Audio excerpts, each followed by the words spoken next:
بسم اللہ الرحمن الرحیم الحمد للہ الذی انعم علینا بنعمت الایمان وانزل لہدایتنا القرآن فیہ ہدی للناس وبینات من الہدی والفرقان والصلوات والتحیات والتسلیمات والزاکیات علی سید الانبیاء والمرسلین الذی هو سید الانس والجان وعلی آلہ واصحابہ الکرام الی یوم القیام۔ حضرات، انسان کی زندگی کے عام طور پر 4 دور ہوتے ہیں۔ ایک ہے بچپن کا زمانہ، ایک ہے نوجوانی کا، ایک ہے پوری جوانی کا، اور اس کا پھر بڑھاپے کا زمانہ۔ بچپن کا زمانہ عام طور پر بالغ ہونے تک یعنی 10-11 سال تک ہوتا ہے، اور نوجوانی کا زمانہ یہاں سے چل کر 20-25 سال کی عمر تک رہتا ہے۔ پھر جوانی کا زمانہ 20-25 سال کی عمر سے لے کر 40-45 سال، اور اس کا پھر ادھیڑ عمر اور بڑھاپا شروع ہو جاتا ہے، اور آخر میں بھی بڑھاپے کی زندگی ہے۔ زندگی کے ان 4 دوروں سے انسان کو گزرنا ضروری ہے۔ یہ تو ہو سکتا ہے کہ کوئی انسان بڑھاپے کو نہ پہنچ جائے، یہ ہو سکتا ہے کہ انسان 30-40 سال کی عمر کو نہ پہنچ جائے، لیکن اکثر انسان بچپن اور جوانی تو گزارتے ہی ہیں۔ ان 4 دوروں میں سب سے زیادہ اہم، سب سے زیادہ نازک، سب سے زیادہ پرخطر اور سب سے زیادہ خوبیوں والا، اور زندگی کو کسی ڈگر پر لانے کا سب سے زیادہ سنہری زمانہ جو ہے وہ ہے نوجوانی کا زمانہ، اور وہ عام طور پر 10-11 سال کی عمر سے شروع ہوتا ہے۔ اس کو عام طور پر لوگ کہتے ہیں ٹین ایجر، یعنی یہ عمر کا وہ حصہ ہے کہ جس میں انسان جو چاہے سو بن سکتا ہے، اپنے اندر جو چاہے وہ خوبیاں پیدا کر سکتا ہے، اور خدا نخواستہ اس عمر میں اگر بگڑ گیا اور برے عادتوں کا شکار ہو گیا تو اسی عمر میں پھر آدمی برباد ہو جاتا ہے، پھر اگلی ساری زندگی ٹریک پر واپس نہیں آ پاتی ہے۔ اس لیے آج کے نوجوانوں کو، اور یہ ہر زمانے کے نوجوانوں کو سمجھایا گیا، آج کے نوجوانوں کے لیے بھی زیادہ ہی اہمیت کا حامل ہے کہ وہ اپنی جوانی اور آج کے ماحول میں اس جوانی کی حفاظت کی فکر کرنے والے بنے۔ بے شمار جوان اپنی جوانی کو برباد کر دیتے ہیں، یا تو اپنی ناسمجھی کی وجہ سے، یا صحیح گائیڈنس نہ ملنے کی وجہ سے، یا صحیح تربیت نہ پانے کی وجہ سے، اور وہ طرح طرح کی خرابیوں کا شکار ان کی اگلی ساری زندگی ہو جاتی ہے۔ وہ ایمانی اعتبار سے، وہ اخلاق کے اعتبار سے، صحت کے اعتبار سے، عادات کے اعتبار سے برائیوں کا شکار ہو کر کے تباہ ہو جاتے ہیں۔ اور بے شمار انسان جو ہیں وہ اپنی جوانی کا صحیح استعمال کرتے ہیں تو اگلی زندگی ان کی پر رونق بنتی ہے، کامیاب بنتی ہے، شائننگ فیوچر ان کو مل جاتا ہے اگر انہوں نے اپنی جوانی کا صحیح استعمال کیا۔ ہمارے نبی جناب محمد الرسول اللہ صلی اللہ علیہ وسلم، ان کو اپنی امت کے جن باتوں کی بہت زیادہ فکر تھی، ان میں سے ایک اہم ترین بات یہ تھی کہ آپ کو اپنی امت کے جوانوں کا بہت فکر تھا، اور اس لیے بڑی دردمندی کے ساتھ آپ فرماتے تھے کہ میری امت کے جوان جب بگڑیں گے تو کیا ہوگا۔ چنانچہ حدیث میں پیش کرتا ہوں، اللہ کے نبی علیہ السلام نے ارشاد فرمایا، کیف بکم ایھا الناس اذا طغى نساؤکم وفسد فتیانکم، لوگوں اس وقت تمہارا کیا بنے گا، لوگوں اس وقت تمہارا کیا حال ہوگا جب تمہاری عورتیں ان کنٹرول ہوں گی، بے قابو ہوں گی، سرکش بنیں گی، اور تمہارے نوجوان فاسق اور فاجر بن جائیں گے۔ فسق فتیانکم کے الفاظ استعمال کیے، اس کے معنی ان کاموں میں مبتلا ہو جائیں گے جو کام فاسقانہ فاجرانہ کام ہیں، یعنی شرابیں پئیں گے، آوارہ ہو جائیں گے، فضول خرچیاں کریں گے، قتل و غارت گری کا شکار ہوں گے، خود اس برے کام میں پھنس جائیں گے، زناکاریوں میں ہوں گے، اپنے کیریکٹر کو برباد کریں گے، بری عادتوں کا شکار ہوں گے، ڈرگز کریں گے، شرابیں پئیں گے، آوارہ ہو جائیں گے، مار دھاڑ کریں گے، ماں باپ کی نافرمانیاں کریں گے، اور برے فیشن اپنائیں گے، دوسرے قوموں کو فالو کریں گے، دوسرے قوموں کا کلچر اپنائیں گے، یہ سب فاسقانہ کام ہے۔ تو آپ اللہ کے نبی نے فرمایا کہ اس وقت کیا بنے گا تمہارا جب تمہاری عورتیں بے قابو ہوں گی اور تمہارے نوجوان فاسق اور فاجر ہوں گے۔ چونکہ صحابہ کرام اس کائنات کے مقدس ترین جماعت، اور ان کا ماحول اس کائنات کا سب سے زیادہ پاکیزہ ماحول تھا، اور اس میں کوئی شک نہیں انسانی تاریخ میں ایسا ماحول کبھی کہیں نہیں پایا گیا جیسا پاکیزہ اور عمدہ ماحول محمد رسول اللہ نے اور حضرات صحابہ کرام نے آپ کو فالو کر کے مہیا کیا تھا۔ مدینے کی اسلامی ریاست آئیڈیل ریاست ہے پوری انسانی تاریخ میں، اس کی مثال کسی بھی اعتبار سے ساری دنیا میں کہیں نہیں مل سکتی۔ بہرحال اس اسلامی ماحول کے رہنے والے صحابہ کرام نے جب سنا کہ ہمارے بچے فاسق و فاجر ہوں گے تو ان کو بڑا تعجب ہوا۔ انہوں نے کہا یا رسول اللہ، ہمارے بچے فاسق و فاجر کیسے ہوں گے؟ تو تعجب کے ساتھ انہوں نے کہا اوہ ھذا کائن یا رسول اللہ، کیا ایسا ہوگا؟ تو اللہ کے نبی نے فرمایا ہاں ایسا ہوگا، بلکہ اس سے بدتر حال ہوگا۔ تو آگے حدیث میں کیا آیا ہے اس وقت وہ بیان نہیں کرنا ہے، بس اس وقت تو اتنا سمجھانا ہے کہ جوانی میں فاسق و فاجر بننا کتنا برا ہے، اور اللہ کے نبی کو اس کی اتنی فکر ہے۔ ایک دوسری حدیث میں اللہ کے نبی علیہ السلام نے ارشاد فرمایا الشباب شعبۃ من الجنون، جوانی ایک قسم کا پاگل پن ہے، ایک جنون ہے۔ چنانچہ واقعتاً جوانی میں جب کسی چیز کا شوق مسلط ہو جاتا ہے، آدمی کسی کی پرواہ نہیں کرتا، پھر چاہے وہ شوق پورا کرتے ہوئے اس کو کفر کرنا پڑے، اس کو چوریاں کرنی پڑے، اس کو ماں باپ کی عزتوں کو روننا پڑے، اس کو اپنے سماج کے خلاف سماج سے ٹکرانا پڑے، وہ کسی کی پرواہ نہیں کرتا ہے اپنے اس شوق کو پورا کرنے کے لیے جس چیز کا شوق اس کو سوار ہو جاتا ہے۔ چنانچہ نوجوان لڑکا بگڑ گیا، اس سے جب کہا جاتا ہے یہ تو جو تم کر رہے ہو تو تمہارے دین کے خلاف ہے، تو جنون میں وہ کہتا ہے مجھے دین ہی کی ضرورت نہیں۔ نوجوان بگڑ گیا، اس سے کہا جاتا ہے جو تم کر رہے ہو اس سے تو تمہارے ماں باپ کی عزت خاک میں مل جائے گی، وہ کہے کہ مجھے اپنے ماں باپ کی پرواہ نہیں ہے، مجھے تو اپنا شوق پورا کرنا ہے۔ نوجوان کو کسی چیز کا شوق مسلط ہو گیا، کوئی بری عادت پڑ گئی، اب اسے کہتے ہیں تمہاری صحت تباہ ہو جائے گی، انہوں نے کہا مجھے صحت کی اتنی پرواہ نہیں جتنی اپنی عادتوں کو پورا کرنے کی ہے۔ تو انسان اپنے دین، اپنے خاندان، اپنی عزت، اپنی صحت، اپنے والدین، کسی کی پرواہ نہیں کرتا ہے جب کسی چیز کا جنون اس پر چڑھ جاتا ہے، اور یہ جوانی ایسی ہی چیز ہے، کہتے ہی ہیں جوانی دیوانی۔ اللہ کے نبی علیہ الصلوۃ والسلام کو اپنی امت کے جوانوں کی بہت زیادہ فکر تھی، اور دوسری طرف سے جوانی کی عمر میں سدھرنے کو اللہ کے نبی نے اتنا اپریشیٹ کیا اور اتنا اس کے انعام بیان فرمایا کہ بہت مشہور حدیث ہے، جناب رسول اکرم صلی اللہ علیہ وسلم نے ارشاد فرمایا قیامت کے دن جب کہیں کوئی سایہ نہیں ہوگا اور صرف عرش کا سایہ ہوگا، اس عرش کے سائے کے نیچے 7 آدمی ہوں گے، سبعۃ فی ظل العرش یوم لا ظل الا ظل عرشہ، 7 آدمی قیامت کے دن عرش کے سائے کے نیچے ہوں گے، اس دن جس دن اور کوئی سایہ نہیں ہوگا۔ ان 7 آدمیوں میں پہلے نمبر پر وہ حکمران جو عدل و انصاف کے ساتھ اور مخلوق کی تمام ضرورتیں پورا کر کے ظلم سے بچ کر حکومت کا نظام چلائے، امام عادل، جیسے عمر بن خطاب رضی اللہ تعالیٰ عنہ، جیسے عمر بن عبدالعزیز جیسی شخصیت، ان حکمرانوں فرمایا امام عادل۔ اور دوسرے شاب نشأ فی عبادۃ اللہ، دوسرے نمبر پر وہ جوان جس جوان نے جوانی میں کوئی گندا کام نہیں کیا، جس جوان نے جوانی میں اللہ کے حکم کے مطابق جوانی گزاری ہے، تو وہ جوان عرش کے سائے کے نیچے ہوگا۔ غور کریں، پہلے نمبر پر عادل حکمران، دوسرے نمبر پر صالح جوان۔ یہاں پہلے اور دوسرے نمبر پر وہ شخصیات نہیں آئی ہیں جن شخصیات کو پہلے اور دوسرے نمبر پر ہونا چاہیے، جیسے علماء، جیسے صلحاء، جیسے فقہاء، جیسے اولیاء، یہ تمام حضرات ان کا اپنا مقام ہے، مگر اس حدیث میں پہلے نمبر پر عادل حکمران اور دوسرے نمبر پر صالح جوان کو ارشاد فرمایا گیا۔ ایک دوسری حدیث میں ہے اللہ کے نبی علیہ السلام نے ارشاد فرمایا قیامت کے دن کوئی بنی آدم اپنی جگہ سے ہٹ نہیں سکتا جب تک 5 باتوں کا جواب نہیں دے گا۔ ان 5 باتوں میں سے ایک بات یہ بھی ہے کہ جوانی کیسے گزاری تھی۔ تو غرض حضور نبی علیہ الصلوۃ والسلام کو جوانوں کی جوانی کے متعلق بہت زیادہ فکر تھا۔ قرآن کریم میں بھی اللہ تعالیٰ نے جوانوں کے سامنے آئیڈل رکھنے کے لیے حضرت ابراہیم علیہ السلام کو پیش کیا اور جوان کے روپ میں پیش کیا۔ چنانچہ جب انہوں نے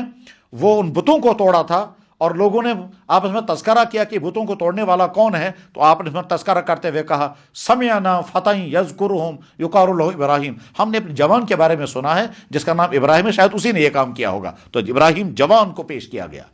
حضرت موسیٰ علیہ السلام جوان تھے اور انہوں نے حضرت شعیب علیہ السلام کی بیٹیوں کی بکریوں کو پانی پلایا تھا۔ اس وقت موسیٰ علیہ السلام کا کردار دکھایا جا رہا ہے کہ کس طرح سے وہ جنگلوں میں سفر کر رہے ہیں ایک جوان بیٹی کے ساتھ، اور ان کے دل میں بھی کوئی برا خیال نہیں آیا، اور بیٹی کو پیچھے رکھا تاکہ سامنے سے وہ گزرے نہ، اور سامنے سے جب آگے چلے گی تو اس کے جسم کے کسی پارٹ پر ان کی نظر نہ پڑے۔ اتنی پاکیزہ جوانی۔ جوانوں کا کردار سامنے لانے کے لیے قرآن کریم نے حضرت یوسف علیہ السلام کا پورا واقعہ پوری ڈیٹیل کے ساتھ بیان کیا۔ اور اس جوانی میں سب سے زیادہ مشکل مرحلہ کہ جب کوئی انسان کسی اجنبی خاتون، اور خاص طور پر وہ خاتون جو دولت مند بھی ہو اور خوبصورت بھی ہو اور وہیں سے پیچھا بھی ہونے لگے، اس وقت اپنی جوانی کو بچانا کتنا مشکل ہے۔ یوسف علیہ السلام جو خود بھرپور جوان اور بہت زیادہ خوبصورت، اور اس زمانے کے ملک کی فرسٹ لیڈی زلیخا اور خوبصورت ترین عورت، اور تمام رکاوٹیں دور کر کے اور وہیں سے پیچھا کر رہی ہیں، اس وقت یوسف علیہ السلام نے اپنی جوانی کو اس گندگی میں مبتلا ہونے سے بچایا۔ اس کردار کو قرآن کریم نے ڈیٹیل کے ساتھ سامنے لایا، جوانوں کے سامنے آئیڈیل۔ اصحاب کہف کا تذکرہ قرآن نے کیا تو جوانوں کے روپ میں کیا، فرمایا اذ اول فتیۃ، وہ جوان کہ جنہوں نے اس کافرانہ، اس فاسقانہ ماحول کو چھوڑ کر پہاڑ کی گفا میں جانا پسند کر لیا، تو جوان تھے وہ۔ غرض یہ کہ جوانی بہت قیمتی عمر کا حصہ ہے، عمر کا قیمتی حصہ ہے، اور اس جوانی کی فکر اللہ کو، اللہ کے نبی کو، ہمارے دین کو لہذا ہر جوان کو چاہیے کہ اپنی جوانی کی حفاظت کرے، اس سے کہیں زیادہ جتنی آپ اپنی نئی گاڑی کی حفاظت کرتے ہیں۔ ہر آدمی جب نئی گاڑی خریدتا ہے تو کتنی احتیاط کے ساتھ چلاتا ہے۔ اگر رف روڈ ہوگا وہاں سے نہیں چلائے گا کہ صاحب نئی گاڑی ہے، یہاں تک کہ ہم نے دیکھا دروازہ بھی بہت ایسا سے کھولتا ہے اور ایسا سے بند کرتا ہے کیونکہ صاحب نئی گاڑی ہے۔ آپ کی گاڑی نئی ہے اس لیے آپ اس کی حفاظت کر رہے ہیں، آپ کی جوانی فریش ہے، اس میں کوئی داغ نہیں ہے، اس سے زیادہ اس کی حفاظت کریں۔ حفاظت کن چیزوں سے؟ کم سے کم 4 چیزوں سے۔ نمبر 1، اللہ نے ایمان عطا فرمایا، ایسا نہ ہو کہ ایمان چھن جائے اور پتہ بھی نہ چلے۔ یہ بات اس لیے کہی جا رہی ہے کہ آج کے سماج میں، آج کے ماحول میں، آج کے اداروں میں، آج کی تعلیم گاہوں میں، آج کے انسٹیٹیوٹ میں ایسے افکار، ایسی چیزیں، ایسا لٹریچر، ایسی ویب سائٹیں خوب کام کر رہی ہیں جس کے نتیجے میں آدمی کا ایمان چھن جاتا ہے۔ اللہ کی ذات کے بارے میں طرح طرح کے کنفیوژن پیدا کرنے کی کوششیں ہوتی ہیں، اللہ کے نبی کی ذات اقدس کے بارے میں طرح طرح کے کنفیوژن پیدا کرنے کی کوششیں ہوتی ہیں، قرآن کے بارے میں، آخرت کے بارے میں، دین اسلام کی کسی چیز کے بارے میں کنفیوژن پیدا کرنے کے لیے تو چاروں طرف سے کام ہو رہے ہیں۔ کتنی چینلیں کام کر رہی ہیں، کتنی ویب سائٹیں کام کر رہی ہیں، کتنے لٹریچر کام کر رہے ہیں، کتنے لوگ لگے ہوئے ہیں، کتنے فورم کام کر رہے ہیں، کہیں کھل کر کہیں چھپ کر کے۔ تو غرض یہ کہ یہ تمام کے تمام آپ کے ایمان کو نقصان پہنچانے کے لیے سرگرم ہیں، تو اپنے ایمان کی حفاظت۔ اور جہاں کبھی کنفیوژن ہو جائے اللہ کی ذات کے بارے میں، اللہ کے نبیوں کے بارے میں، آخری نبی کے بارے میں، کسی بھی ٹاپک پر، قرآن کے بارے میں، تو فوراً کسی ماہر شخص سے کانٹیکٹ میں آ جائیں اور ان سے اپنا کنفیوژن دور کرائیں، مگر کفر کو اپنے اندر جگہ نہ دیں۔ ایمان نازک چیز ہے، قیمتی بھی ہے، نازک بھی ہے۔ اللہ کی ذات کے بارے میں ذرا سا شک ہو گیا، ایمان ختم ہو جائے گا۔ اللہ کے نبی کے بارے میں ذرا سا بھی شک ہو گیا، توہین کی بات ذہن میں آ گئی اور جم گئی، تو ایمان ختم ہونے کا خطرہ ہے۔ آخرت کے بارے میں خیال آ گیا، پتہ نہیں ہے یا نہیں، ایمان ختم ہو جائے گا۔ قرآن کے بارے میں شک پیدا ہو گیا، پتہ نہیں اللہ کی کتاب ہے بھی یا نہیں، ایمان ختم ہو جائے۔ جن چیزوں کو ماننا اسلام میں ضروری ہے، ان میں سے اگر کسی چیز کے بارے میں بھی شک پیدا ہو گیا تو آپ کا ایمان ختم ہو جائے گا۔ اس لیے ایمان کی حفاظت آپ کی اہم ترین ذمہ داری ہے، اور اگر اس ایمان کو کچوکا لگ رہا ہے، اگر اس ایمان پر کہیں سے اٹیک آ رہا ہے، اگر اس ایمان کو متزلزل کرنے کے لیے آپ کو کنفیوز کیا جا رہا ہے، یا کہیں کسی ویب سائٹ سے، کسی چینل سے، کسی اسکالر کے ذریعے، کسی کتاب کے ذریعے، کسی فون کے شیئرنگ کے ذریعے سے، کسی ذریعے سے بھی اگر آپ کو کوئی کنفیوژن ہو گیا، فوراً کسی ماہر عالم سے ملیں اور اس سے اپنا کنفیوژن دور کرائیں۔ ذاتی طور پر مجھے بارہا اس کا تجربہ ہوا، کتنے نوجوانوں کے کتنے کنفیوژن اللہ کی ذات کے بارے میں، نبی کی ذات اقدس کے بارے میں، قرآن کے بارے میں، آخرت کے بارے میں، پردے کے بارے میں، اسلام کی شعائر کے بارے میں، نمازوں کے بارے میں، روزوں کے بارے میں کنفیوژن پیدا ہوتے ہیں، شک پیدا ہوتے ہیں، کوشش کی جاتی ہے، شک دور بھی ہو جاتے ہیں، واپس ایمان پر آتے ہیں، پھر کلمہ بھی پڑھتے ہیں۔ تو اپنی ایمان کی حفاظت پہلی ذمہ داری ہے جو آج کے ہر نوجوان کو یہ میسیج اور اہم ترین میسیج آپ تک پہنچایا جا رہا ہے۔ آپ خود بھی اپنی ایمان کی حفاظت کریں اور اپنے ساتھ اپنے دوستوں، اپنے کلاس فیلو، اپنے کزن، اپنے رشتہ داری، اپنے جتنا آپ کا فرینڈ سرکل ہوگا، ان تمام کے ایمان کی بچانے کی فکر کریں۔ اور اگر کہیں کوئی ڈاؤٹ پایا جا رہا ہے، کہیں کوئی غلط ڈسکشن ہو رہا ہے، تو فوراً کسی سے کانٹیکٹ کرائیں۔ ایک بات۔ دوسری بات یہ ہے کہ یہ جو نوجوانی سٹارٹ ہوتی ہے، یہ ایک طرف سے نوجوانی بچپن سے نکل کے جوانی میں آپ کے جسم کی صحت بن رہی ہے، اور اس میں ہر چیز آگے بڑھتی جائے گی۔ ابھی آپ پورے جوان نہیں بنے ہیں، تو آپ کی ہر چیز اس وقت ڈیولپ ہو رہی ہے۔ اس وقت اگر آپ بری عادتوں میں لگ گئے تو آپ کی صحت تباہ ہو جائے گی۔ اس میں ڈرگس، اس میں راتوں کو جاگنا، غلط ویب سائٹیں، بری چیزیں کھانا، یہ کولڈ ڈرنکس عادی بن جانا، جنک فوڈ کھاتے رہنا، اسی طرح سے سڑکوں کے کنارے پر جو بری ہوئی چیزیں اس کا عادی بن جانا، ایسی تمام چیزوں کو ایوائڈ کریں تو آپ کی اپنی صحت بچ جائے گی۔ یعنی میرے کہنے کا مطلب یہ ہے، ہر وہ چیز جو آپ کی صحت کو تباہ کرنے والی ہے اس سے اپنی حفاظت کریں۔ اور صحت کو تباہ کرنے والی چیزیں کھانے پینے کی بھی ہو سکتی ہیں، آپ کے بہت سارے ایکشن ایسے ہو سکتے ہیں جو ایکشن آپ کی صحت کو تباہ کریں گے۔ آپ راتوں کو بلا ضرورت کے جاگتے رہیں گے اور نیٹ دیکھتے رہیں گے یا ویڈیو گیمیں کھیلتے رہیں گے، یہ آپ کی صحت کو تباہ کرنے والی چیزیں ہیں، فائدہ ان کا کچھ نہیں ہے۔ تو اپنی صحت کی حفاظت، پہلی چیز ایمان کی حفاظت، دوسری چیز اپنی صحت کی حفاظت، اور تیسری چیز اپنے کیریکٹر کی حفاظت۔ آپ دنیا میں آئے بالکل پاک صاف، آپ بچپنا آپ نے گزارا بالکل پاک صاف، جوانی کی سرحد میں آپ نے داخل کیا، آپ تمام بری عادتوں سے بچے ہوئے ہیں۔ اب یہ بری عادتوں سے بچے ہوئے کردار کو کہتے ہیں پاکیزہ کردار، اور جس کردار کے اندر برائیاں آ گئی اس کو کہتے ہیں گندا کردار۔ آپ شرابی نہیں تھے، بدکار نہیں تھے، فضول خرچی کا شکار نہیں تھے، برائیاں کرنے والے نہیں، ماں باپ کے نافرمان نہیں، لیکن یہ چیزیں اگر آپ کی زندگی میں آ گئی تو گویا آپ بد کردار بن جائیں گے۔ چوری کرنے والے بن گئے تو بد کردار ہو گئے، لڑکیوں کا پیچھا کرنے والے تو بد کردار ہو گئے۔ تو اپنے کردار کی حفاظت، اس کردار کی حفاظت کی آج اور زیادہ ضرورت ہے۔ پچھلے سماجوں میں شاید اتنی ضرورت نہیں تھی، اور پچھلے سماجوں میں اتنا مشکل نہ تھا جتنا آج۔ وجہ اس کی یہ ہے، آج اوپن ماحول ہے، بے پردگی عام ہے، لڑکے اور لڑکیاں پھر رہے ہیں کالجوں میں، سکولوں میں، دفتروں میں، کال سینٹروں کے اندر، شاپنگ مالز میں، ہر جگہ لڑکے اور لڑکیاں اور بہت اٹریکٹیو لباس کے ساتھ پھر رہے ہیں۔ تو ایسے میں اپنی کیریکٹر کو بچانا آسان نہیں ہے، لڑکے ہوں یا لڑکیاں، دونوں کے لیے بہت مشکل ہے۔ تو بہت مشکل ہے، مگر اس کے بغیر چارہ کار نہیں۔ اسی لیے اللہ کے نبی نے فرمایا کیا، قیامت کے دن عرش کے سائے کے نیچے دوسرے نمبر پر کون ہوگا؟ وہ جوان جس جوان نے اپنی جوانی گندے کاموں سے بچائی۔ آج کے سماج میں رہنے والا نوجوان جان سکتا ہے کہ کتنا مشکل ہے یہ اپنی جوانی کو بچانا۔ آج تو بعض گھروں میں اپنی جوانی کو بچا نہیں سکتے ہیں، کیونکہ ٹی وی وہی ہے، آپ کے ہاتھوں میں موبائل ہے، ساری گندی کی چیزیں اس کے ویب سائٹوں میں موجود ہے، آپ اپنے بیڈ روم میں جو چاہیں سو دیکھ سکتے ہیں۔ تو آپ اپنی آنکھوں، تو اپنے کیریکٹر کی حفاظت کریں، موبائل کے غلط یوز سے، گندی ویب سائٹوں کو وزٹ کرنے سے، گندے لڑکوں کے ساتھ اٹھنے بیٹھنے سے، برے آدمیوں کی عادتیں اپنانے سے، شراب سے، ڈرگ سے، نامحرم عورتوں کے ساتھ کانٹیکٹ میں رہنے سے، ان تمام چیزوں سے اپنی حفاظت کریں، اپنے آپ کو بچاؤ کر۔ کردار کی حفاظت آج کے جوان کا سب سے بڑا اہم مسئلہ ہے، اور یہ کردار جب برباد ہوتا ہے پھر ساری زندگی تباہ ہو جاتا ہے، پھر اس کی اگلی فیملی لائف بھی خراب ہو جاتی ہے۔ کیوں؟ اگر اس جوانی میں اس نے غلط تعلقات جوڑے، اس نے جنسی غلطیاں کی، تو آگے جب اس کا نکاح ہوگا تو اس کے بعد پھر چونکہ حلال ذریعے سے اس کو ضرورت پورا کرنے کا موقع مل گیا، مگر حلال ذریعے سے اس کو لذت میں نہیں ملے گی۔ اللہ تعالیٰ شانہ حرام ذریعے سے کیے جانے والے اس کام کی نحوست کی وجہ سے حلال نعمتوں سے محروم کر دیتے ہیں۔ اس کے بعد اس کو اجنبی عورتوں کے ساتھ ملنے جلنے میں تو مزہ آئے گا، اور اپنی بیوی کے ساتھ رہنے سہنے میں اس کو مزہ نہیں آئے گا، اور وہ تنگ آئے گا۔ ہم سماج میں دیکھتے ہیں کتنے ہی نوجوان نئے نئے رشتے جوڑے گئے، جوڑ ہی نہیں لگتا ہے۔ کیوں؟ لڑکے کا کردار صحیح نہیں تھا، اس لیے بیوی کے ساتھ سوٹ نہیں ہو رہا ہے، اور بیوی کا کردار صحیح نہیں تھا، اسے شوہر کے حقوق نہیں ادا نہیں ہو رہے ہیں، چند دن بعد رشتے ختم ہو جاتے ہیں۔ تو آپ کی فیملی لائف تباہ ہو جائے گی اگر آپ نے جوانی میں بری عادتیں سیکھ لی۔ تو اپنی جوانی کو بری عادتوں سے اور برے کردار سے بچائیے، زناکاری سے،